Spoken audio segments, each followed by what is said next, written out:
Welcome to the Civic Hub. The Civic Hub is a shared community space for grassroots and small nonprofit organizations working to make lives better for everyone in Waterloo Region. Partner organizations come from a range of fields: environmental justice, democratic reform, arts and culture, anti-poverty, anti-racism, human rights, ethno-cultural and newcomer support, technology, peace and nonviolence, spirituality, and well-being. On the show, we welcome one of our partners to the Civic Hub.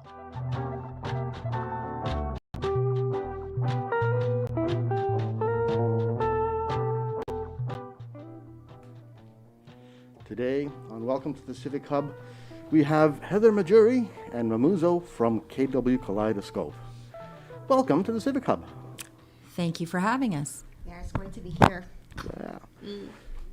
Kaleidoscope is unlike most of the other organizations that we've had on our podcast. It's an art group. It's a theater organization. We're not like any other theater organization in the area either. So we're kind of unique this way, which is we do something called applied theater. Which is what? So applied theater is taking the different techniques that we use to build theater, and there's a lot of different traditions and a lot of different ways people create theater or devise theater. So we take those techniques and we apply them to people's lived experiences, where they come and they share their stories with us in story sharing circles. And then we move the plays using a cohort of people who are trained in the techniques. We move these plays through a process so the stories become dramatizations, and then we create wraparound workshops that help people who come to see the plays unpack the social issues that are inherent in the pieces. So everybody acts. Nobody gets to be a passive spectator. So it's not at all your traditional hire a screenwriter or a script writer and then get the script, rehearse the script, act the script, and be done with it. It is very much different. Yeah, it's an ongoing process, and we do bring people in who we call scribes. So the scribes will come in to help create scripts from these stories, but the stories are often improvised from the lived experiences and then created and built. So there's really a play building process. And then once the plays are built, then the plays are structured in a way that when people come to see them, we will actually ask people to come and change the action in the plays. So nothing is actually written down in stone. Does it vary from performance to performance? It does. The scripts that we create are very solid, and they are built from the stories. So the actors or the animators that create the plays will follow the same script each time, but we may apply different techniques to allow audience members to come up and try to change actions where, say, the main character has failed to get what they want in the scene. So then sometimes we'll ask the audience to come up and try and see if they can change the action. That sounds close to dangerous. I mean, what the audience could just totally derail the whole performance, couldn't they? Well, they can, except that we play the scenes first, and then the audience will yell stop when something's really bothering them and they think that they can change it. Then they will yell stop and they'll come up and change it. That's one technique. There's a lot of different techniques. We're going to be presenting on Wednesday at the Civic Hub lunch. We're probably not going to have time to do that part of the work, but we will be holding workshops with these plays further on in June, where people will come for a couple of hours. The plays range between 15 minutes to a half an hour in length, and each play will have a wraparound workshop where we'll unpack a lot of different issues at that time. Okay.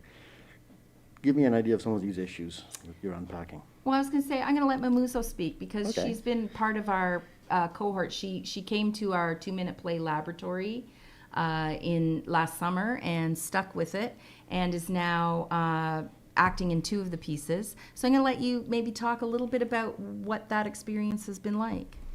So currently we have a project that is focused on housing or homelessness. Right. And we try to reflect back the lived experiences of people who have gone through homelessness. And so as an animator, what I find most interesting about this project is that I'm able to humanize these stories and play them back to an audience so that they can see, identify the social issues surrounding homelessness. We can identify the gaps in the society and perhaps create rooms for conversations to be had so that those gaps can definitely be, adjusted if possible.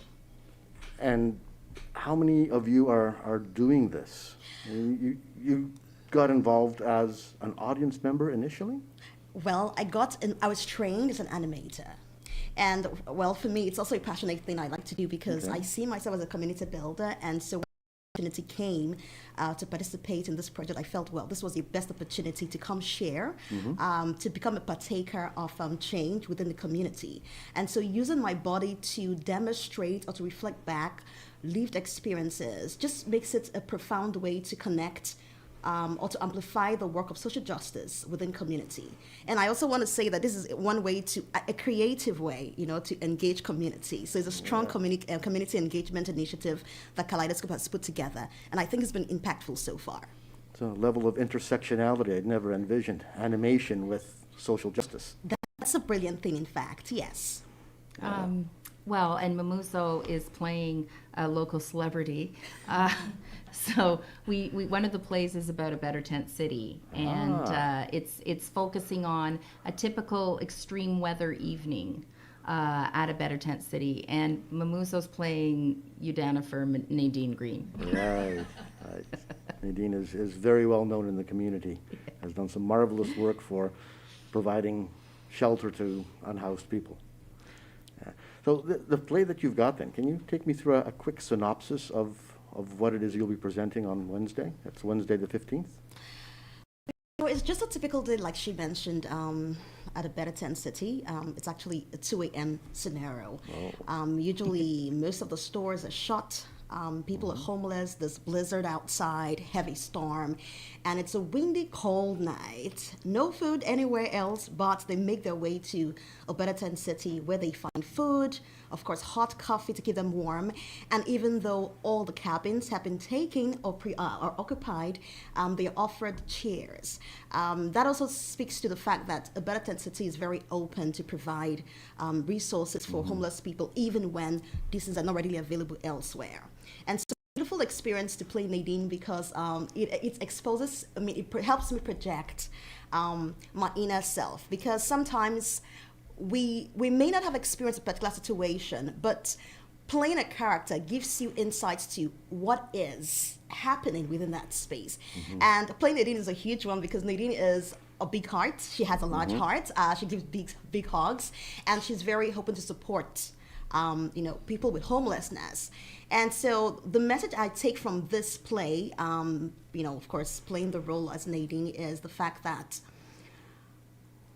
homelessness is a human issue, but sometimes the way society views it varies. Like, oftentimes there to be the tyrants of the community, but not necessarily so, because they're just people who are vulnerable, who are weak, who may not have the right opportunity to be as human as they would like to be. But giving them a chance, like Nadine does, hearing out what their pains are, helping reconcile fights. These are people who are who have huge emotions, but she's able to wade in and help intervene and settle fights. It just shows that there is humanness. Even when people are pushed, to the wall, they're still human, and they can really relate that, care and love that they have within themselves if we just let them, find the opportunity to. You should all be so lucky to be Nadine for an evening. I tell you, I am. Have you spoken to Nadine? What does she think of this? In fact, Nadine has been, very supportive all through. I think I've been shadowing her. That's the totally, proper term. Yeah. So I'm learning to speak like her. I'm learning to act like her, and and I'm looking forward to Wednesday, because then I'm hoping that everyone who comes will be able to see a piece of what it is like to live at the better tent city. Right. So yeah, that piece, we have three. So that's the first one. And then Mamuzo is also in our second piece, which is called Love Seats. And it's about hidden homelessness. So it's really about what happens when somebody has to resort to couch surfing. And the big thing about whenever you find yourself within a hidden homelessness scenario, what you lose is security of tenure. So you don't end up with the protections that you would normally have, even if you are the leaseholder of a small apartment. You don't have those protections anymore. So you do fall prey to the whims or the power of whoever is showing you their generosity or perhaps their abuse of power. So the second piece is, again, based on someone's lived experience who's in the piece. Nadine will be there the day of the performance. Each story holder is also, they introduce the pieces. Mm-hmm. So Glenna, who is going to be playing herself, is going to be sharing her trials and tribulations of couch surfing, and Mamuzo, you're playing one of her happy roommate landlords, correct? That's correct, yes. How many pieces will it be performing then? So we're going to be doing three, and each piece demonstrates a slice of life as it was experienced from the point of view of the story holder, the story sharer. The third piece is about child apprehension while homeless. Oh. So what happens should you become homeless and be pregnant at the same time? That story resonates for me in a huge way, because when my daughter was 5 weeks old, we became homeless. We became hidden homeless, and we were very lucky in the sense that we had the support of our doula who took us in. But we had to survive some serious precarity for quite some time. So this piece has a special place in my heart for the story sharer whose child was apprehended while she was homeless. Yeah. These are serious topics, issues which need to be resolved in our society. How do you translate performance into activism? So when you think about performance, you think of the word for a performer, which is an actor, which is to act. So the very fundamental being of the process is to take action.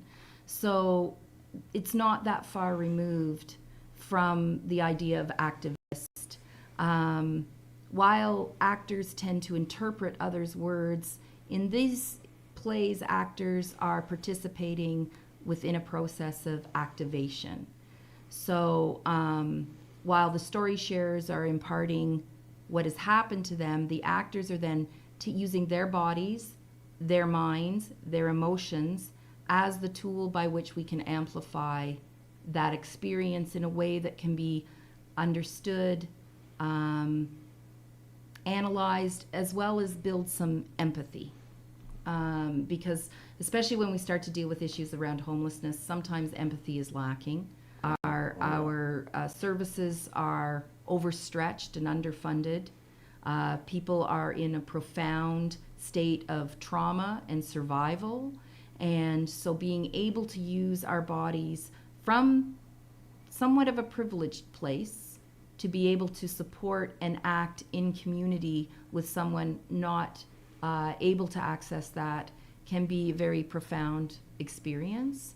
Some actors carry the lived experience with them, and so they also act. It depends on each person's experience. Sometimes it can be too dangerous for someone to come forward and be in a public space, so that's where the animators come in and help.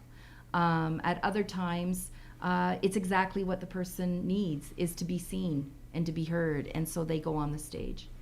Yeah. To bring this to those people who can manifest the change, politicians I'm thinking of specifically, how have you reached out to the political sphere? So we partnered with the Lived Expertise Working Group at the Social Development Center first and foremost, and I shared some of these techniques with the participants of that group, and we were engaging with the political sphere as well as the region and the city's bureaucracies. So we were able to invite people that have influence or are gatekeepers within those systems to come, and we did a couple of theatrical exercises with them to help share concepts around power, to help them understand their location within systems, and to also help them get a sense of what it feels like to be the recipient of policy and law that perhaps can be harmful. And that was really positive. It helped birth this process to a degree. We've also taken people who've worked with the region through some story sharing exercises as well. We did story sharing circles out at a Better Tent City, and then in our laboratory where we were training the first cohort of animators, we also held a couple of sharing circles as well. I can see that the people that make the policy don't always understand how the policy that they're making affects the people they're making the policy for. So this would be a very good way for them to get that deeper understanding. It's a good way to concretize the abstract. Often people who are in power positions within bureaucracies are dealing often with abstractions of humanity, not their faults. It's part of what they are existing within. This is an opportunity to take that abstraction and give it blood and give it bones and breath again, and that's where we find our humanity. You said that you did this through the Lived Experience Working Group, Social Development Center, which is the home of the Civic Hub. Yes, it is. Did you join the Civic Hub specifically to make those connections? Yeah, well, we joined the Civic Hub because it just seemed to make a lot of sense. I had already taken a job as the Festival of Neighborhoods coordinator, and I had done a couple of other gigs before that with the Social Development Center. So it just, as the Civic Hub was re-entering during COVID, it seemed to make sense that Kaleidoscope would be a good joiner addition. Yeah. I suppose the Civic Hub gives you a performance space. It does. It helps us with development space. It helps us with rehearsal space, and it helps us with performance space, and it gives us the chance to connect with like-minded people, as well as an intersection of many different groups to then start to build that community. So yeah, it's very good. Did you draw some of your actors, we did. from other groups in the Civic Hub? Four of the story holders came out of the Lived Expertise Working Group work. So 2 of them will be shown on Wednesday that came from that group. So different stories are in different processes depending upon the story, depending upon what kind of theater we're applying to the story, and depending upon the resources and the barriers that are involved with different people's life circumstances. So we've been working somewhat organically, trying to allow the pieces to evolve based upon the resources at hand, including the human resource and self. And we try to do our best to accommodate because there's so many barriers, especially when you're looking at homelessness and housing precarity. So some shows have moved, I don't even like to call them shows, they're much more workshops, have moved at a faster pace than others, and that's to be expected. So we're going to be showing 3 of the 7 that are in development on Wednesday. How do you manage to deal with 7 separate stories? You certainly don't have individual actors. I mean, Mamuzo, you said you were acting in at least 2 different pieces. So how much overlap? How big is the company? Well, the animator cohort that we started with had 9 people in it. We've added a couple of people since then, so we have like 11 people that would be in the considered animators, and they function as actors and they function as facilitators. And then we have a tech team of about 6 people. Okay. And the tech team isn't a tech team like we would expect experience in a regular theater where we have lights and sound and all of that. What we have are active listeners. We have scribes.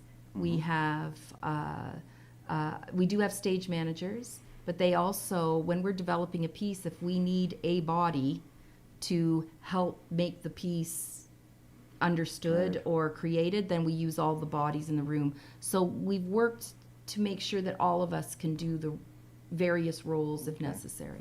Well, that's a good 15, 16 people that you've got involved there. That's substantial for a small troupe of actors. Yeah. Yeah. It's true. Well, Mamuzo, too, you've helped develop other pieces. What are some of the pieces that you've been involved in as a development? Because there's Story of Dami. You've been involved in that. Love Sits. Yeah. Of course, the ABTC play as Right. well. Nowhere to Go. I think were you a part of Nowhere to Go? Maybe not. No, not at all. Okay.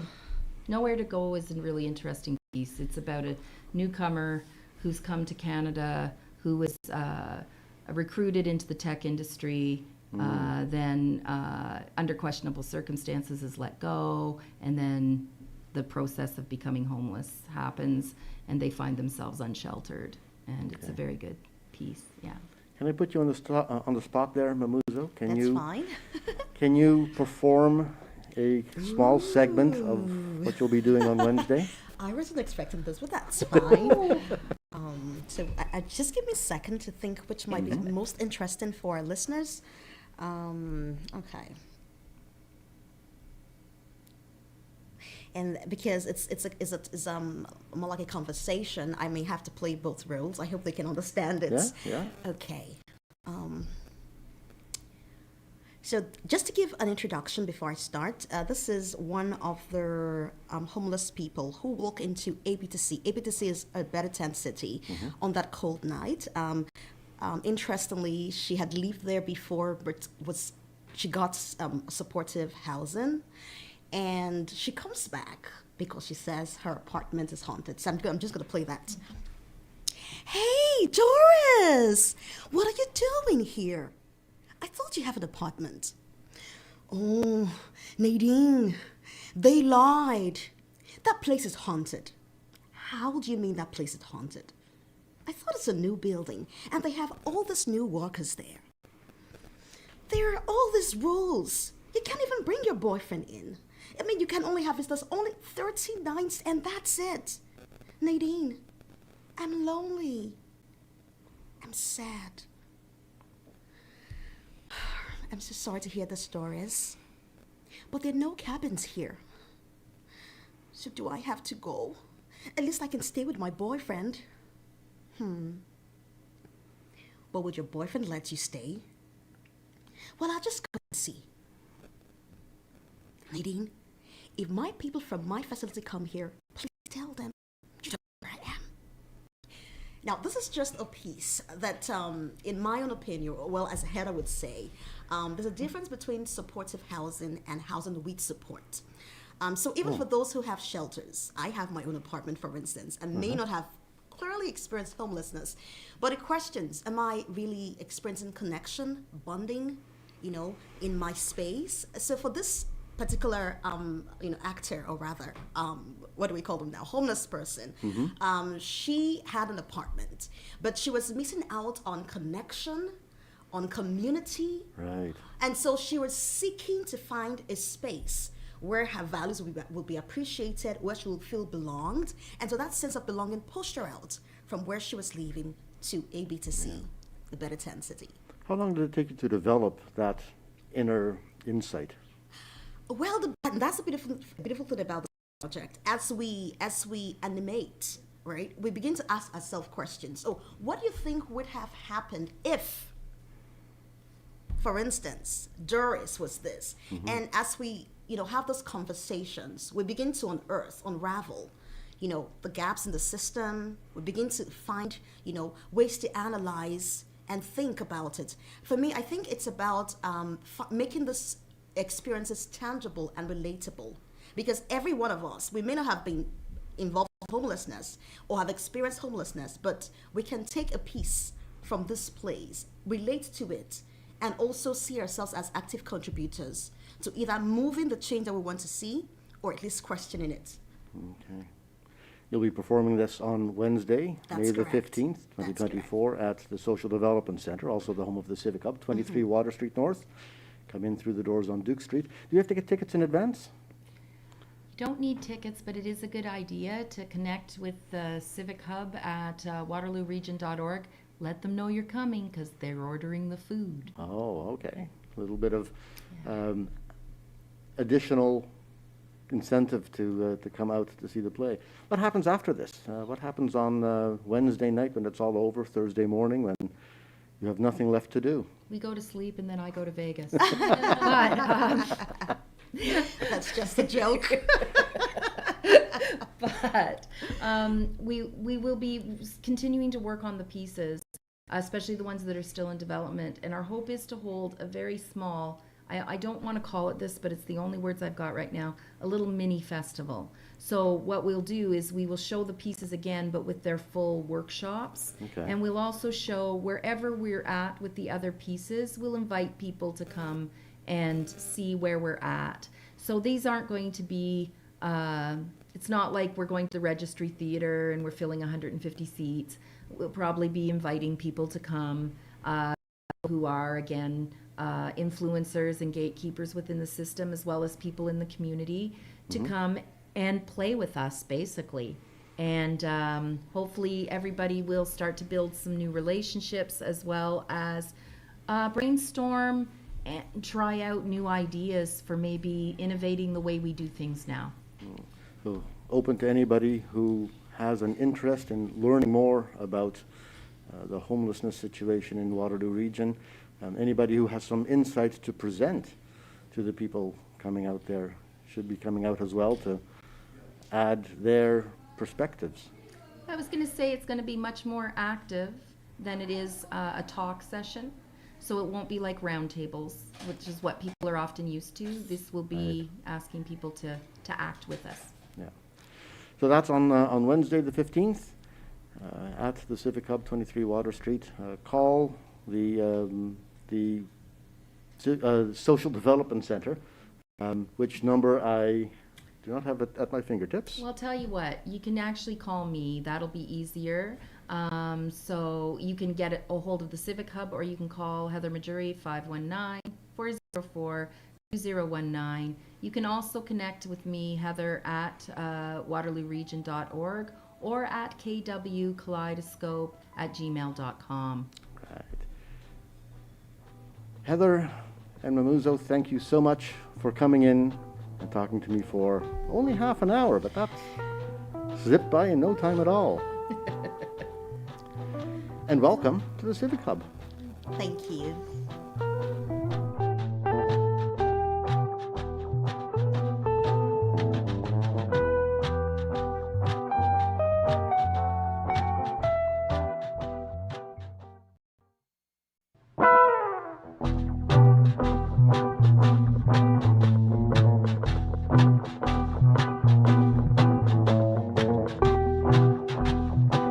You've been listening to Welcome to the Civic Hub, where we welcome community partners to the Civic Hub.